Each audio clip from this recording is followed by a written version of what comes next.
সন্তান মেয়েটার পাই নাই, তো অনুরোধ করছি আমার মেয়েটার খোঁজ এবং সন্ধান।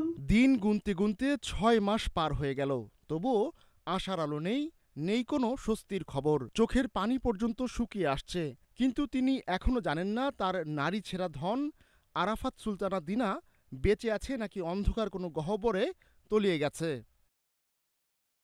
হঠাৎ হারিয়ে যাওয়া মেয়ের রেখে যাওয়া সামান্য গন্ধ ছাড়া আর কিছুই নেই তার কাছে।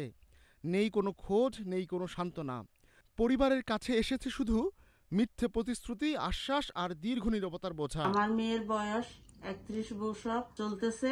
আমার মেয়ে যখন আসে 15-20 মিনিট তার দাদুর বাড়ি ছিল, আসার পথে আজ পর্যন্ত মেয়েটার কোনো সন্ধান পাইনি।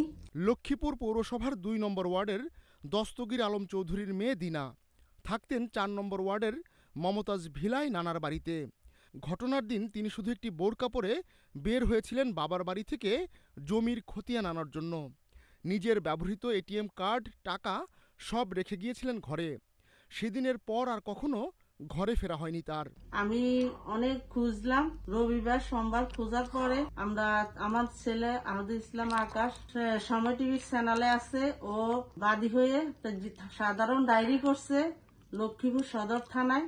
দিনার ভাই আহাদুল ইসলাম আকাশ সময় টেলিভিশনের কর্মী। অসহায় মন নিয়ে সদর থানায় সাধারণ ডায়েরি করেছেন। সংবাদ সম্মেলনে কাঁদতে কাঁদতে জানিয়েছেন তাদের দুর্দশা, অসহায়ত্বের কথা। দিনার মায়ের করজোর অনুরোধ প্রশাসন যেন আরও আন্তরিকভাবে তার মেয়ের খোঁজ করে। আহমদুল্লাহ শিকদার, নাগরিক প্রতিদিন।